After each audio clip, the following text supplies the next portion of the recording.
Ditwah சூறாவளி காரணமாக மனித உயிர்களுக்கும் சொத்துக்களுக்கும் பாரிய சேதம் ஏற்பட்டது.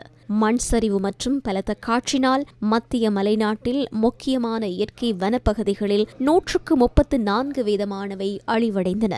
இந்த அழிவு பிரதானமாக 6 ஆற்றுப்படுக்கைகளில் உள்ள சுற்றாடல் கட்டமைப்பை கடுமையாக சேதமடைய செய்தது. இதனால் இந்த வலயங்களில் இயற்கை வளங்கள் மற்றும் இயற்கையான நீர்மூலங்கள் வற்றிப்போகும் பாரிய அபாயம் அடையாளம் காணப்பட்டுள்ளது. பல தசாப்தங்களாக முறையற்ற வகையிலான நில பயன்பாட்டினால் அதிகரித்துள்ள இந்த நிலைமையை சமநிலை செய்வதற்கு உரிய நடவடிக்கை எடுக்க வேண்டிய அவசியத்தின் அடிப்படையில் உயர் நீரேந்து பகுதிகளின் முகாமைத்துவத்திற்காக புரிம்பான அதிகார சபையொன்றை அமைக்க யோசனை முன்வைக்கப்பட்டுள்ளது.